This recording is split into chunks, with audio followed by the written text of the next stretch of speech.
Selamat pagi, di video sebelumnya sudah dijelaskan tentang urutan prioritas ada 5.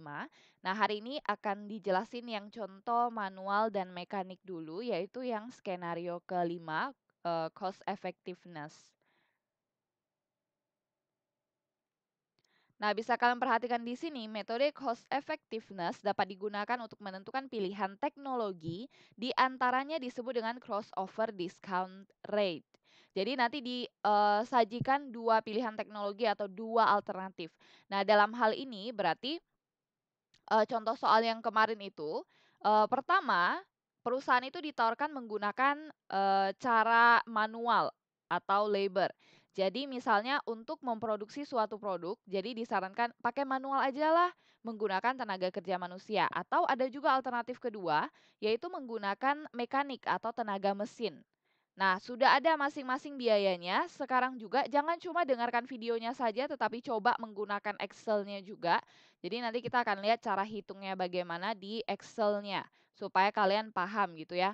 Nah, caranya kalian pindahin aja angka-angkanya. Contoh, ini saya sudah buat manual dan mekaniknya. Nah, untuk bagian manual tulis periodenya dulu 1 sampai 5. Ini nanti digunakan untuk kita menghitung DF-nya nanti, supaya memudahkan buat periodenya 1 sampai 5. Terus biaya upahnya saya pindahin aja, dari sini saya pindahkan biaya upahnya, biaya lain-lain juga saya pindahkan juga, total biaya tinggal ditambahkan saja. Cuma ini saya langsung tulis saja angkanya ya, jadi nanti B ditambah C aja, dapat angkanya berapa. Nah, untuk DF-nya pakai rumus discounted factor yang time value of money yang sebelumnya. Nah, kalau kalian masih ingat salah satu rumus time value of money kemarin ada discounted factor. Inilah yang kita cari. Jadi kita mau lihat nilai sekarang berapa sih dari nilai masa depan, karena ini cuma perkiraan aja. Jadi ibaratnya kalian disuguhkan, kalian kan sebagai manajer ya disuguhkan dua alternatif pilihan. Nah, ini dikira-kirain dulu. Kira-kira kalau kalian pakai manual biayanya segini loh. Kira-kira kalau pakai mekanik biayanya segini loh. Oke, jadi kita harus pilih yang mana ya gitu. Nah, jadi kita pakai rumus discounted factor, ini rumusnya DF-nya sudah saya buat di sini. Jadi 1 per, yang ini ya, 1 per 1 tambah ini adalah dapat dari tahunnya. Jadi 1 plus bunganya. Nah, bunganya saya buat di atas sini ya. Jadi bunganya sengaja dibuat di atas supaya kita bisa ganti-ganti. Nah, bunganya terus nanti baru dipangkatkan sama periodenya N. Nah, ada periodenya di sini ya. Jadi manfaat 1 sampai 5 tuh untuk periodenya nanti. Nah, bunganya itu sengaja dibuat di sini supaya bisa diganti-ganti. Contoh misalnya saya ganti dengan 12%. Perhatikan ya, langsung dia berubah. Nah, jadi gampang kita kerjanya kalau langsung berubah. Nah, jadi nanti untuk hitung IRR yang harus kita coba-coba itu sampai NPV 1+1 min ya begitu. Nanti kita ubah-ubah di bunganya. Ini saya kembalikan dulu seperti semula. Di 10% karena di soalnya memang minta 10%. Oke, nah sekarang saya kembali ke slide yang ini lagi ya. Jadi di sini DF-nya diminta 10% kan, ya udah kita buat aja 10%. Ada yang menanyakan ke saya, "Bu, ini 10% sama 15% dapat dari mana?" Ini memang disampaikan di soal.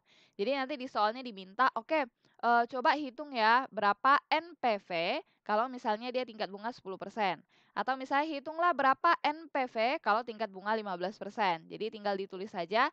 Nah, untuk bagian PV-nya di sini kan DF udah dapat dari rumus discount factor. Nah, untuk PV-nya nanti dikalikan aja DF dikalikan total biaya. Jadi yang kita bicarakan adalah di sini biaya ya. Jadi sesudah dikalikan, jadi saya coba besarkan dulu. Nah, ini dapatnya hasilnya segini. Lalu nanti kembali hitung DF lagi menggunakan bunga 15%. Perhatikan rumusnya sama seperti tadi, cuma bunganya aja diganti 15%. Sama untuk mencari PV biayanya, tinggal DF yang 15% ini kalikan biayanya saja. Lalu untuk cari NPV di akhir itu tinggal dijumlahkan saja semuanya. Nah, perhatikan ya, kita sudah dapat NPV-nya. Nah, ini untuk bagian yang manual, ini untuk yang mekanik. Silakan diperhatikan nanti yang mekanik sama juga, ditambahkan aja. Ini juga saya dapat dari soal bentar. Ini saya dapat juga untuk yang bagian mekanik, ini saya dapat juga dari PowerPoint. Nah, di PowerPoint-nya di sini sudah ada nih biaya-biayanya. Jadi saya pindahkan aja yang 90.700 ini pindahkan, biaya lain-lain juga sama. Ini semuanya dapat dari soal, kalau misalnya biasa ada soal ya. Jadi kalian tinggal pindahkan aja, terus untuk total biaya tambah sendiri aja yang, ini ditambah dengan ini. Kalau untuk periode ini kan nggak ada ya biayanya, kosong ya, ya udah langsung tambahin aja makanya angkanya tetap. Nah, biasanya kalau kita menggunakan mekanik atau menggunakan mesin, biaya memang tinggi di awal karena kita harus investasi ke pembelian, mesinnya atau peralatannya. Makanya di tahun pertama agak mahal dia biayanya karena kita harus investasi dulu. Nah, setelah itu bawah-bawahnya udah nggak perlu lagi. Jadi, mesinnya udah kebeli ya paling biaya maintenance-nya aja. Nah, kalau sudah ditambahkan sama kita cari DF-nya juga, masukkan bunga 10%, habis itu kita tinggal cari PV-nya aja sama dikalikan juga, PV itu didapat dari DF kali total biaya. Nah, nanti sesudah hitung yang 10% buat juga yang 15% DF-nya, terus nanti, baru PV-nya sama dikaliin juga. Nah, nanti sama untuk cari NPV ditotalin dulu, ini juga sama NPV ditotalin dulu. Nah, sekarang, ketika kalian sudah hitung, ini kan ibaratnya kita hanya memindahkan saja tabel yang ada di PowerPoint, kita tinggal pindahkan saja kan ke dalam, Excel kan. Nah, masalah selanjutnya itu kalian, harus tahu bagaimana cara baca tabel ini. Nah, jadi asumsinya seperti ini, cara bacanya seperti ini. Untuk, metode yang manual yang pakai tenaga kerja manusia ini, ketika tingkat suku bunganya 10%, maka biayanya ini kita membicarakan tentang biaya, karena di sini tulisannya total biaya ya. Nah, ketika tingkat bunganya 10%, maka, besarnya nilai sekarang dari biayanya itu sebesar 181.000. Tapi kalau misalnya kita pakai mesin atau mekanik, biayanya hanya 175. Nah, jadi sebagai manajer, kalau kita membicarakan biaya, kalian itu harus pilih biaya yang paling kecil. Kan udah pernah belajar efektif dan efisien ya. Kalau kalian disuguhkan dua alternatif, pilihlah yang biayanya mengeluarkan biaya paling kecil. Ini ibarat kalau misalnya kalian buka apa namanya usaha deh, usaha apa aja. Nah, kalian kan otomatis pilih yang untungnya banyak dan biayanya kecil yang mana ya gitu. Nah, jadi di sini juga sama. Kita mau cari metode mana sih yang biayanya paling kecil. Nah, di tingkat suku bunga 10%, biaya yang paling kecil adalah yang 175. Jadi kalian bandingin aja 181 dengan 175 siapa yang lebih kecil. Kan 175 lebih kecil ya. Jadi pakai yang mekanik itu, biayanya lebih kecil. Nah, sekarang kita lihat di tingkat bunga 15%, ini di tingkat bunga yang 15% di sini, kalau misalnya menggunakan metode manual biayanya 161.000, kalau misalnya menggunakan mekanik 161.000. Nah, ini kebalikannya jadinya. Kalau di tingkat bunga 15% justru, metode yang manual itu dia biayanya jadi lebih kecil dari metode yang, mekanik yang pakai mesin gitu. Nah, jadi kalau di tingkat suku bunga 15% justru manual yang lebih oke gitu ya. Maksudnya, biayanya lebih kecil kalau kita lihat seperti ini. Nah, sekarang kita akan menghitung crossover-nya. Kita perhatikan ya dari slide setelahnya. Ini saya balik lagi ke PowerPoint. Nah, di sini udah dijelasin seperti yang saya sampaikan, nanti kalian coba baca saja kembali. Nah, perhatikan di sini dia mulai menghitung, apa namanya, model IRR. Jadi crossover itu bisa dihitung dengan cara IRR. Perhatikan di sini, perhitungan crossover discount rate ini sebetulnya juga dapat digunakan landasan interpolasi pada IRR. Dengan demikian perhitungannya menjadi, jadi kemarin kalau kalian lupa kalian boleh lihat video IRR lagi, diulang-ulang. Nah, sebenarnya inti dari materi yang kita pelajari ini dari slide ini sampai slide terakhir itu kurang lebih ngulang-ngulang aja antara NPV dan IRR. Nah, jadi untuk menghitung crossover itu kita pakai rumus IRR. Jadi perhatikan rumusnya ya. Kita pakai angka 10%. Jadi ini dibuat lagi nih tabel baru nih. Perhatikan, dibuat tabel baru. Masukkan total biaya di cara satu. Cara satu itu cara manual. Kalian masukkan total biayanya. Perhatikan di sini ya. Total biaya tadi kalian gabungkan dengan total biaya cara 2. Cara 2 itu yang ini. Nah, total biayanya kalian gabungkan dulu. Nah, kalau sudah digabungkan total biaya 1 dan total biaya 2, kalian selisihkan. Perhatikan di sini diselisihkan. antara biaya, cara satu dengan cara 2. Jadi, yang manual kurangi yang mekanik, lihat ya. Nah, kalian coba kerja di Excel, perhatikan nanti hitungannya itu, ada yang beda nggak dengan PowerPoint, takutnya nanti PowerPoint ada salah angka gitu ya. Nah, di sini saya juga sudah buatkan di Excel-nya, ingat saya ulangi sekali lagi, coba di Excel, jangan cuma dilihat saja, nanti nggak bisa karena minggu depan kalau jadi kita latihan. Nah, sekarang total biayanya berapa, ini kalian tambah, apa namanya, selisihkan dengan total biaya cara keduanya, diperhatikan nih di rumus saya, tuh, yang total cara satu kurangi cara 2. Nah, kalau sudah sama, ini, di sini saya menggunakan persentase 14 dan 15, ini saya ganti dulu ya, kita ikutin yang ada di buku.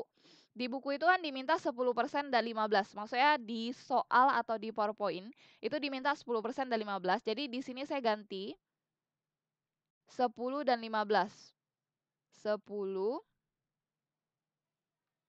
dan 15. 10 dan berapa tadi? Ah, ya, 10 dan 15 ya. Nah, ketika kita sorry.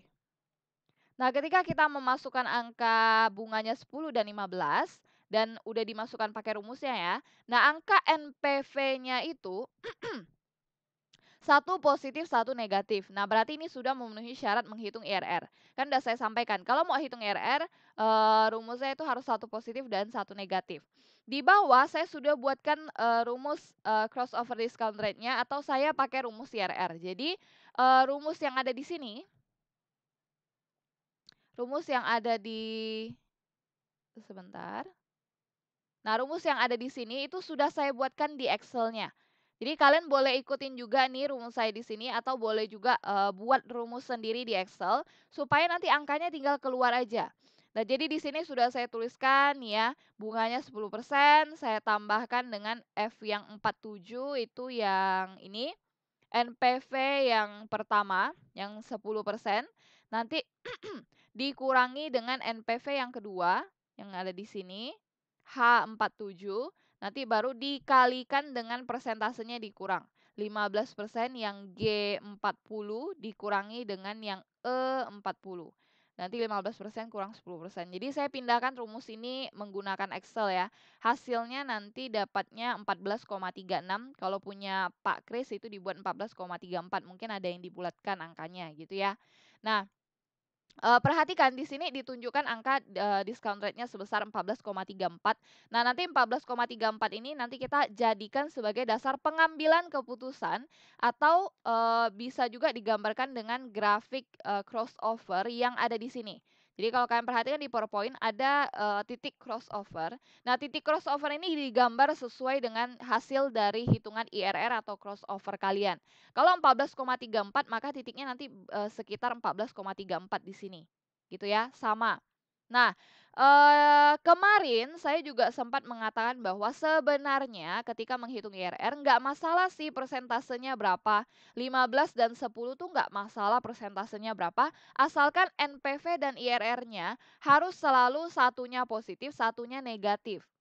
Nah, cuma yang ada di PowerPoint kalian itu agak jauh ya selisihnya. Misalnya, begini, 10 dan 15 itu ada jaraknya 5%, jadi agak jauh. Nah, Pak Kris itu menyarankan bahwa kalau bisa kalian pakai persentase yang selisihnya 1 ya, gitu. Jadi misalnya kalau kalian pakai 10%, usahakan, yang satunya lagi itu pakai sebelahnya misalnya, 11%, misalnya saya ganti ya, habis 10 kan 11. Nah, usahakan pakai yang selisih tunggu tunggu. Pakai 11. Nah, ini ya sudah 11 ya. Nah, kalau bisa kalau 10 ya temannya 11 aja. Maksudnya selisih satu aja, 10 11, 11 12 atau kalian pakai 20 berarti 20 21 gitu. Jadi selisihnya usahakan satu aja. Cuma kalau saya pakai 10 dan 11, nanti hasil dari NPV-nya dua-duanya positif. Nah, ini nggak bisa dipakai ya. Nah, coba kita pakai random deh. Misalnya saya pakai 20 dan 21. Saya ingin lihat 20 dan 21 bisa nggak sih? 20 dan 21. Ini kan selisih satu juga ya. Nah, 20 dan 21 juga satu-satunya. 20 dan 21 juga sama juga. dua-duanya negatif. Nah, ini nggak boleh, pokoknya harus cari yang satu positif, satu negatif. Nah, coba kita cari lagi nih, saya coba misalnya random 17 dan 18 deh. 17 dan 18. 17 dan 18 ini kan selisih 1 ya. Nah, ini masih sama. Dua-duanya masih negatif. Nah, jadi harus gimana nih? Geser lagi coba 13 dan 14. 13 dan 14. Nah, ini dua-duanya negatif, cuma angkanya makin kecil nih. Kalau angkanya makin kecil, berarti menunjukkan dia makin dekat dengan angka negatifnya. Ini ya, 14 angkanya udah ini, coba kita pakai 15. Nah, 15 itu 14 14 itu angka NPV-nya tadi positif. Nah, 15 sudah masuk ke negatif. Nah, jadi kita boleh pakai yang berdekatan yaitu 14 dan 15. Nah, jadi ini udah 14 dan 15 itu kayak pas tengah-tengahnya gitu. Ibaratnya kalau saya gambarkan di grafik, misalnya ya, ini saya gambarkan di grafik aja, ada beberapa persentase gitu. Nah, ibaratnya 14 dan 15 ini menghasilkan, ini 14, ini 15. Nah, NPV dari 14 dan 15 itu berada di antara kiri dan kanannya NPV-nya 0. Jadi, kalau 15% NPV-nya itu terbalik ya. Harusnya yang ini 15, yang ini 14. Nah, maksudnya gimana sih? Nah, kalau misalnya di tingkat suku bunga yang 15%, NPV-nya itu minus 805. Minus 805. Nah, kalau misalnya NPV-nya itu 14%, itu NPV-nya itu 322. 322. Nah, ini satunya negatif, satunya positif. Nah, di titik inilah kita harusnya cari persentase. Jadi bunganya kita pakai 15% dan 14% karena NPV-nya itu satu negatif dan satu positif. Pas di tengah-tengah antara 0 gitu. Jadi pakai 14 dan 15. Susahnya IRR itu seperti itu, kalian harus coba-coba cari sampai dapat satu positif, satu negatif, dan kalau bisa selisihnya satu aja. Kalau yang kayak di apa? PowerPoint kalian 15 dan 10 kan selisihnya agak jauh 5 gitu ya. Nah, sebenarnya apa sih nanti bedanya? Jadi ketika saya menggunakan, perhatikan di sini ya, kalau saya menggunakan 14 dan 15, itu hasil crossover atau IRR-nya 14,29. Sedangkan kalau tadi pakai 15 dan 10, hasil IRR-nya 14,34. Sama-sama 14, cuma beda di koma-komanya aja. Semakin selisihnya sedikit atau cuma 1% aja selisihnya, itu hasilnya jadi lebih akurat. Nah, jadi di sini Pak Kris juga ada sediakan ya perhitungannya. Nah, ada keterangan nih, lebih tepat kalau misalnya selisihnya cuma 1%. Nah, 1% udah dibesarkan ya. Pak Kris juga sama, dapatnya 14% dan 15%. Jadi hasil NPV dan IRR-nya juga sama. Nah, jadi hasil 14,28 atau 29 ini kalau menggunakan 14 dan 15 itu hasilnya lebih akurat dibandingkan dengan menggunakan 10 dan 15 tadi. Kalau ditanya, boleh nggak sih Bu pakai 10 dan 15? Kan juga NPV-nya sama IRR-nya juga sama kan? Satu positif, satu negatif. Boleh, cuma hasilnya kurang akurat. Jadi kalau pakai yang selisih satu kayak 14 dan 15 gitu, nah itu lebih akurat. Nah, sekarang kita mau mengambil kesimpulannya. Jadi gimana sih cara ambil kesimpulan? Perhatikan di slide yang ada di sini. Nah, jika opportunity cost of capital, maksudnya jika biayanya nanti menggunakan tingkat suku bunga di atas 14,28, jadi kita menggunakan yang tadi ya, menggunakan biaya crossover yang hasil perhitungan 14 dan 15 kita jadikan pedoman. Kalau misalnya tingkat suku bunganya di atas 14,29, di atas 14,29 itu berarti macam-macam. Yang namanya di atas itu berarti ya yang angka-angka yang lebih dari 14 itu apa aja sih? Ya berarti bisa 15%. 15% kan itu juga di atas. 15% itu kan juga sorry.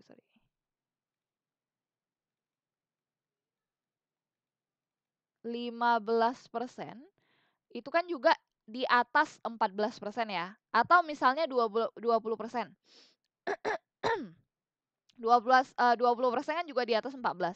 Pokoknya kalau nantinya ditetapkan tingkat suku bunganya di atas 14, mau itu 15, 16, 17, 18, 19, 20, pokoknya semua bunga yang di atas, 14% itu sebaiknya menggunakan cara satu saja. Kenapa sih cara satu saja? Ya karena biaya di cara satu lebih kecil daripada biaya di cara dua.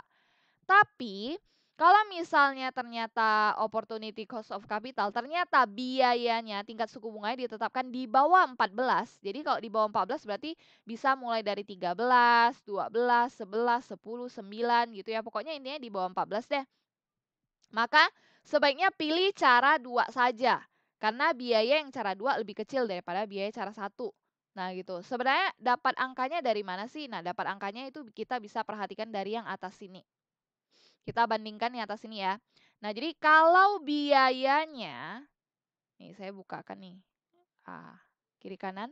Nah, jadi kalau biayanya tingkat suku bunganya di bawah 14,28%, nah 10% kan termasuk ya di bawah 14 juga ya. 10% itu di bawah 14, maka gunakan cara 2 aja. Cara 2 adalah cara mekanik. Kenapa? Karena biayanya lebih kecil kalau yang cara mekanik, karena cuma 175. Kalau ini kan 181. Jadi ingat, kalau tingkat suku bunganya di bawah 14,28, contoh misalnya yang 10%. 10 kan di bawah 14 ya. Gunakan cara 2 aja atau cara mekanik karena biaya lebih kecil. Ya iya, karena cuma 175 dibanding dengan ini.